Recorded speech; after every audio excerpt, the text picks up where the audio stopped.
औज़ुबिल्लाहिमिनश्शैतानिर्रजीम बिस्मिल्लाहिर्रहमानिर्रहीम। अस्सलामुअलैकुम स्टूडेंट। आज का हमारा टॉपिक थर्मल कंडक्टिविटी है।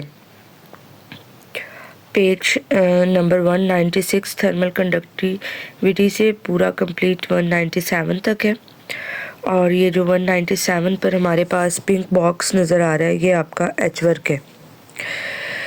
अच्छा, एच वर्क 2-3 बच्चियों ने मुझे सबमिट करवाया है 9th क्लास से। अनीसा ने सबमिट करवाया, ईशा ने कुछ दिन सबमिट करवाया, लेकिन बाकी बच्चे रेगुलर बेसिस पे एच वर्क सबमिट नहीं करवा रहे। बेटे, इसमें आपका फ़ायदा है, आप लोग डेली बेसिस पे एच वर्क करें और उसको सबमिट करवाएं।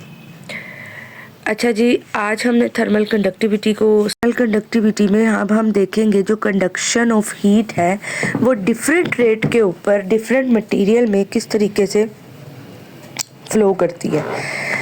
अच्छा, अब ये जो होता है फ्लो, ये डिफरेंट मटेरियल में डिफरेंट होता है। उन्होंने पहले बताया, अब इंसुलेटर में डिफरेंट होगा, वुड में डिफरेंट होगा, रबर में डिफरेंट होगा rate of flow of heat. ठीक है, तो अब होता क्या है कि अगर हमारे पास एक ब्लॉक है, फॉर एग्जांपल ये यहाँ पर इन्होंने पिक्चर में भी बनाया हुआ है, ये जो हमारे पास ब्लॉक है, इसको एक साइड से गर्म करेंगे, दूसरी साइड पर गर्म होने तक कितना टाइम लगेगा, कितनी हीट फ्लो करेगी, इसके अंदर 2 से 3 फैक्टर्स इन्वॉल्व होते हैं। एक तो इसका क्रॉस सेक्शनल एरिया है, दूसरा लेंथ और तीसरा टेम्परेचर है। ठीक है, अब जो एरिया है, फॉर एग्जांपल अगर ये ब्लॉक इतना छोटा है और दूसरा ब्लॉक अगर इतना चौड़ाई में अगर ज़्यादा है, तो ये वाला ब्लॉक जल्दी गर्म हो जाएगा और ये वाला ब्लॉक देर से गर्म होगा। यानी कि जितना ज़्यादा हमारे पास ब्लॉक का एरिया होगा उतना ही ज़्यादा हमें क्या लगेगा, टाइम लगेगा।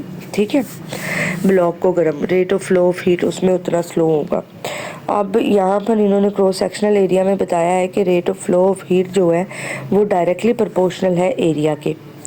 यानी कि लार्जर क्रॉस सेक्शनल एरिया, ठीक है, किसी भी सॉलिड का वो कंटेन करेगा लार्ज नंबर ऑफ मॉलिक्यूल्स, क्योंकि उसके पास ज़्यादा नंबर ऑफ मॉलिक्यूल्स होंगे और ज़्यादा नंबर ऑफ मॉलिक्यूल्स हैं तो उसको उतना ही ज़्यादा टाइम लगेगा गर्म होने के लिए भी उन ज़्यादा मॉलिक्यूल्स को।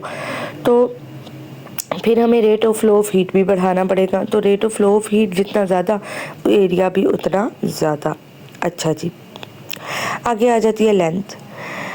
अब वो कह रहा है कि लेंथ ऑफ द सॉलिड में जो rate of flow of heat है वो इन्वर्सली प्रोपोर्शनल है। क्यों? क्योंकि जो लेंथ होगी हॉट से कोल्ड के दरमियान अगर वो ज़्यादा होगी तो उसको बहुत ज़्यादा टाइम लग जाएगा। ठीक है, यानी कि एक जगह से दूसरी जगह पहुंचने में, तो वो फिर थोड़ा आहिस्ता आहिस्ता फ्लो करेगा। यानी कि फॉर एग्जांपल अगर किसी रोड की लेंथ इतनी है और अगर किसी रोड की लेंथ इतनी है, इसके अंदर जो हीट का फ्लो होगा वो स्मॉलर होगा। ठीक है, और इसके अंदर रैपिडली होगा। ठीक है, तो इसके अंदर rate of flow of heat कम हो जाएगी और इसके अंदर rate of flow of heat तेज़ी के साथ होगी। अगला आ जाता है टेम्परेचर। ठीक है, अगर हम दोनों टेम्परेचर में अगर ग्रेटर डिफरेंस होगा हॉट और कोल्ड फेसेस के दरमियान, तो हमारे पास rate of flow of heat भी ग्रेटर होगा। यानी कि Q ओवर QT हमारे पास डायरेक्टली प्रोपोर्शनल है rate of change of temperature के। यानी कि टेम्परेचर डिफरेंस कह लें बेसिकली आप।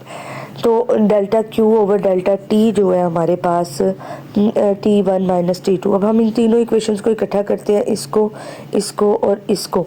ये दोनों, ये हमारे पास डायरेक्टली प्रोपोर्शनल है, ये भी हमारे पास डायरेक्टली प्रोपोर्शनल है। ये इन दोनों को हमने ऊपर रखा और लेंथ हमारे पास इन्वर्सली प्रोपोर्शनल है, उसको नीचे रखा।